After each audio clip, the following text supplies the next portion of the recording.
back to the Self-Made interview series. I'm Bianca Miller-Cole. And I'm Byron Cole. And today we'll be interviewing Emma Sexton, the founder of Make Your Words Work and co-founder of Flock. And we're going to be talking about what it's like to be an entrepreneur and be self-made, and also her top tips for branding. Emma, welcome to Self-Made. Hi, thank you for having me. My pleasure. The first question is, tell us a bit about you first of all. So I now run two businesses, but I kind of call myself a bit of a feminist entrepreneur. I've kind of been using my businesses and my entrepreneurship to challenge a lot of the things that have been going around with gender. So in terms of my first business, Make Your Words Work, I've had that 4.5 years. That's a design agency, but we don't have an office. We're a remote first business. We're using kind of liquid talent. So I've gone quite against the grain in terms of setting up my businesses. And then Flock Global is a network for entrepreneurs, and that's all about having a mindset of collaboration rather than the traditional competition in business. So I'm very much a creative thinker, creative doer, and setting up my own businesses has allowed me to really I don't know, do some experimenting really and make money at the same time. Yeah. Excellent. So when you say you're a feminist entrepreneur, does that mean in your businesses you actively try and push the female agenda? Are you working with only female clients? Yes, so with my first business, what I wanted to do there was really challenge business culture. Okay. So looking at feminine and masculine values in the workplace, because I feel that work is very inherently, it's kind of created by men for men, and not knocking that, but I think there's time for, a new culture in business where, employees can weave work into their lives, that, I don't have a sense of that I own my employees and that, their whole life has to revolve around my business. Yeah. We also look at kind of the way that we're working, so I could see a lot of the challenges that women were having in terms of, especially when they leave to have babies, but how can we take advantage of technology and ways of working to really challenge those assumptions of having an office and working 9 to 5. So all my employees have unlimited holiday and they are allowed to just basically have autonomy over their lives, and they're based not on hours but on objectives. Excellent. I love that. And if you can break down both businesses into why you started them and what are your ultimate goals for both of those businesses? So my first business is a design agency, so I'm a graphic designer by trade, so I'd always, I guess setting up my business was something I'd always wanted to do, but always been quite fearful of taking that brave step. So I very much kind of taken the roles I was doing within businesses, but set up a design agency that could offer those services and help other businesses. So I guess that was the natural thing to do, was to go into business and utilize the skills, the experience, the network that I already had in that career. For Flock was a bit more serendipitous. I didn't really mean to set up a second business, but there were a group of us. We were all female entrepreneurs. There were 9 of us. We all basically collaborated and pooled all our resources and did what was essentially a trade mission to New York. And then Flock was born out of that. We got so much out of that trip as entrepreneurs. Everything that you need in business, everything that you've put into that book, all that knowledge that you need in those early years, we got so much out of that trip when we kind of shared and pooled our resources. So we grew Flock out of that. What could we bring to other entrepreneurs that we got out of that original trip? And what were the kind of major lessons from that trip? What have you utilised to tell other entrepreneurs they should be doing? Well, definitely the collaboration. We've coined the term the Flock Fibonacci effect, which is the mathematical equation in nature that kind of grows and expands, because none of us really had a strong network in New York. We had like 4 or 5 people that we knew, but by sharing those and encouraging and opening doors for each other, we turned basically our Airbnb became like our private members club. We had 100 people come to our launch party. Wow. We pitched to Soho House to do an event there. So by really kind of like everybody putting in what they could to that trip made it so much better. But there was also the vulnerability. So quite often in business, the networking events that you go to, it's very ego driven. It's like, well, I'm doing, everyone talks about their success and the office and the employees, where this trip, we didn't all know each other, but after that first night, somebody let their guard down and said, I'm really struggling, or like my business is not doing so well. So that vulnerability in business, and then sharing knowledge and solving each other's. So that mentoring was super important as well. And you touched on a bit there about networking, but how have you used your network to get ahead in business? So my network's been instrumental to me. I'm actually a natural networker, even though I would never say I do networking. Sure. Okay. So I think from the age of around 30, I was helping to run this a network for creatives called She Says. And what I was doing there, I've always been very curious about people, and I started just having coffees with people and networking, not with no real agenda, really, other than to, get them to come along to She Says or find out what they were doing. And what I realized is that I was naturally networking. I would start to connect people, and I get a lot of joy in terms of seeing perhaps a couple of people that have got things going on, if they join forces, could create something amazing. But I realized that over kind of the 7 years that I was doing that before I set up my business, I guess I was kind of putting lots of pennies in jars. So when I launched my business, I had a lot of people that I could tell them about my services, and it's been really instrumental. But also lots of amazing stuff have come out of my network. So it's super valuable for me, but there's a lot of challenges around networking. But I think for me, I've always come from a place of, I wonder how I could help this person, rather than feeling like, could I get some business out of them? And that's always really worked for me as a mindset. And how do you utilise your network online? Have you worked on your online brand? Are you a big fan of LinkedIn or anything like that? Yes, I guess I've always been aware of my brand. I've always been aware of what's the emotional impact I'm going to have on somebody, which is the same way we need to think about our businesses. Sure. I've always wanted to make sure that any interaction somebody has with me is a positive, even if it's me going, sorry, I can't help you right now. So I guess I've built my personal brand in that way. I've always been conscious in terms of being consistent about a profile picture so that people recognize you across the different platforms. I've always used LinkedIn, so whenever I met somebody, I would always connect with them on LinkedIn. So LinkedIn, when I started my business, I downloaded all my contacts, and that was my hit list for new business. So definitely been mindful about that and use those as a tool for sure. Excellent. Did you plan to start as an entrepreneur? Did you, were you always entrepreneurial in your spirits when you were young? Yeah, I guess I don't think I was entrepreneurial when I was younger. I've always been a creative thinker, problem solver. Sure. But I always wanted my own business. I remember when I was about 25 having a conversation with a work colleague, and I was like, let's go and set up our own agency. But I was just so scared. That balance of fear of letting go a regular salary and starting your own business is so disproportionate. And I really empathise with people who are like, I want to do something, but it feels like a big step. But once you've taken that step, you're like, actually, you're making a big fuss. It's disproportionate, isn't it? Yeah. And what advice would you give to the younger you starting out in business?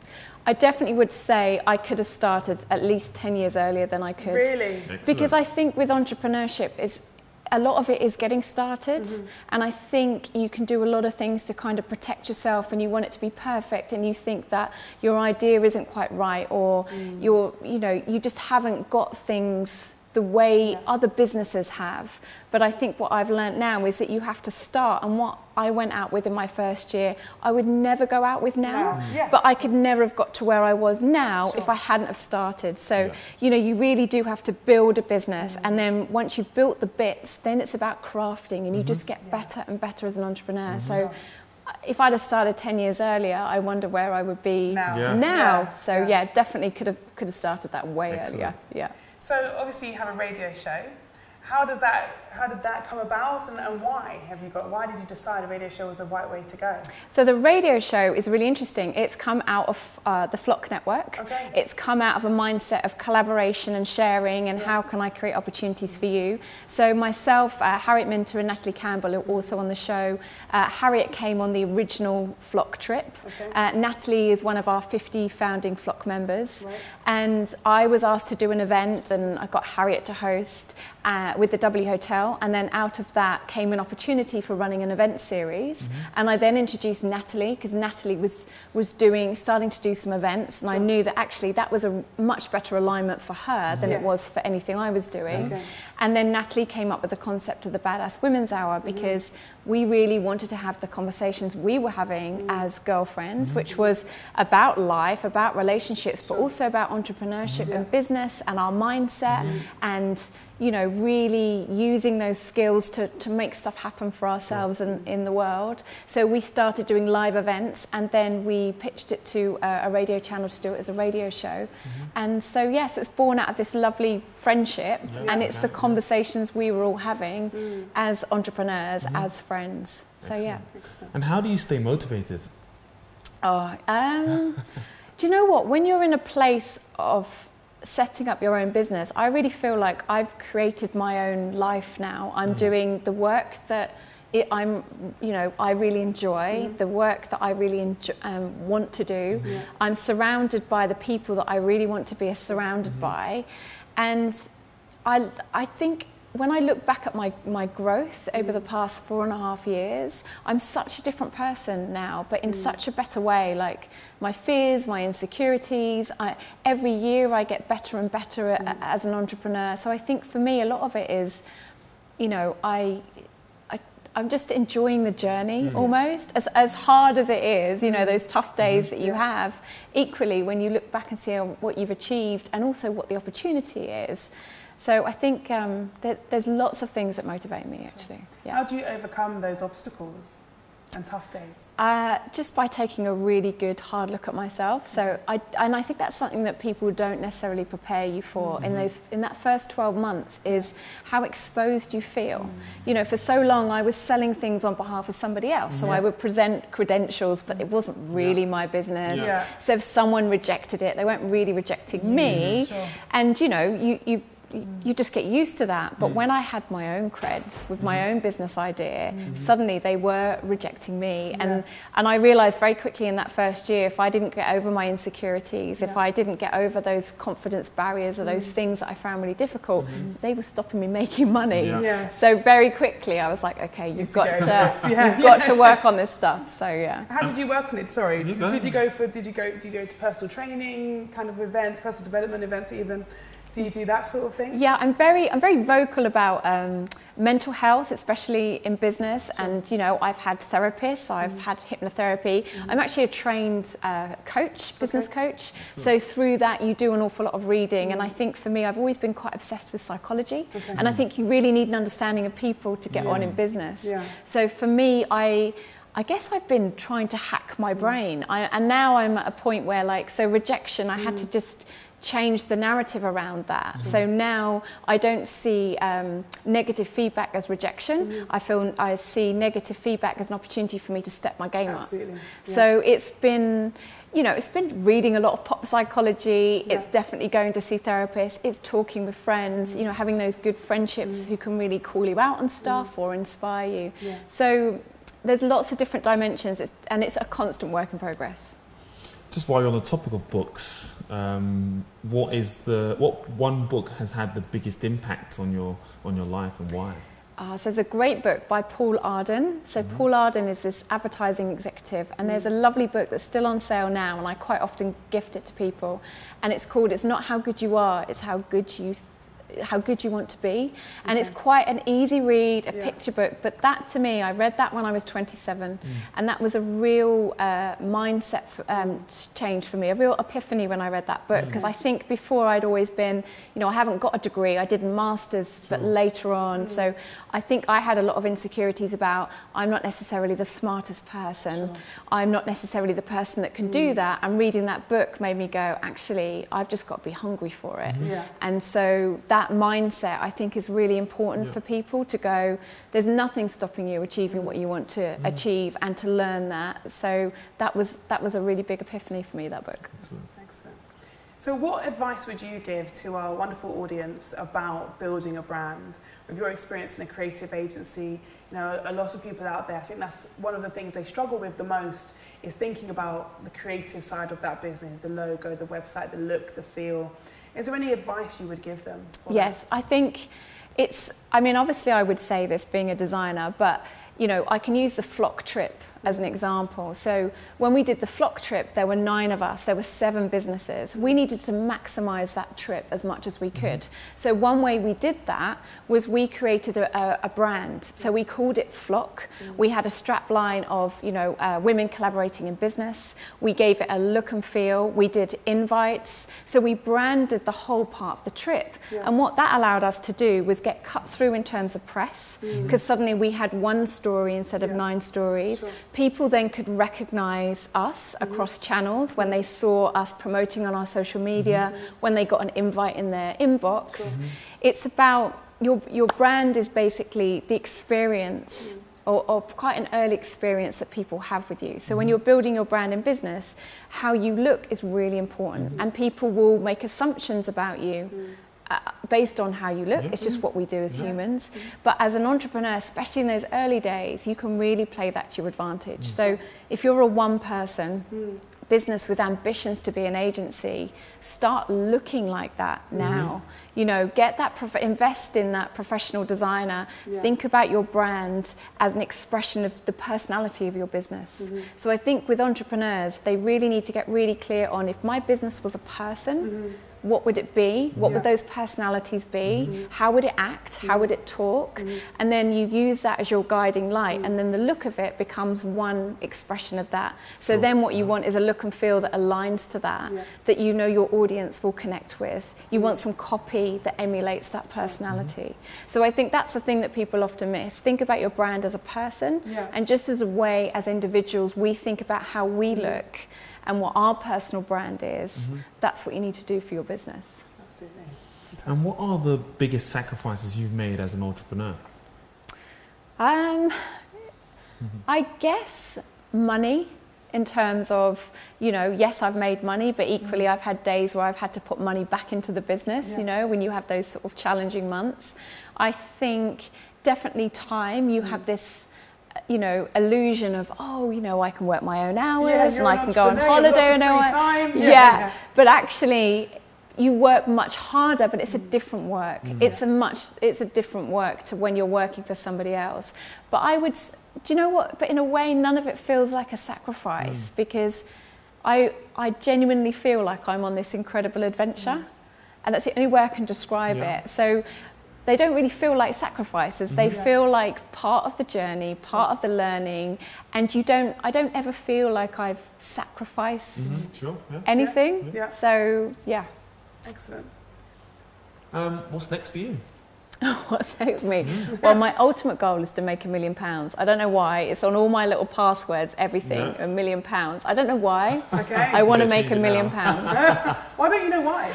Do you know what? I do know why, because I want financial freedom, and that's one of my drivers. I don't necessarily want to buy lots of things. I want to have some investments that give me a passive income, so that in the future I can just spend my time on the things that I really enjoy without having to worry about making the money. So I want financial freedom. Is that £1 million cash or £1 million including investments? I think it's got to be £1 million cash that I can invest. According to my financial advisor, that's how much I need for the income I want later on in life. So, but I like that. I like that you have a plan. Are you quite into plans and goals? Is that do you know what? I am. I found it a bit hard to have visions for my businesses, I think. I'm getting better at that. But I certainly feel like you do need to have those, because if you don't, you kind of wander, and that's fine. But I've seen how powerful it is when you have a vision, you want to achieve it. And Natalie Campbell, who I do the radio show with, is phenomenal at that. You know, she was like, I want a radio show, and she went and got it. Now, if you don't manifest these things, you don't plan for them. I really do believe in how your subconscious is kind of working on that. And then you don't know what opportunities to say yes to, because you've got no filter to go, that's the thing I should go, because that could be a stepping stone towards that. So, you know, yes. Are you like a vision board type of person, or is it just that particular vision? Are there other elements on there? It's less vision boardy. It's much more just taking some time to just go, what do I want in the next 5 years? What, you know, and having that, and the optimism is really good, because I think that really drives you as well. When you know, there's no reason why my business couldn't get to the stage to deliver me the income that I want, and I'm going to get it there. Like, I'm a real problem solver. Give me a challenge, give me a tangle, I'm going to work that out. So that is basically a timeline. Yes, exactly. Yeah, excellent. And where can people reach you if they want to contact you? So probably the best thing is to go on Twitter. I'm at Emma Sexton. I've also got a website, emmasexton.com, and then through there you can get to all the different aspects of projects. Lovely. Well, thank you so much, Emma. No, it's been a real pleasure speaking to you. I hope you guys have really enjoyed this interview today with the wonderful Emma Sexton. Please continue to watch other interviews on our channel and via the website www.selfmadebook.uk. Thank you again. Thank you.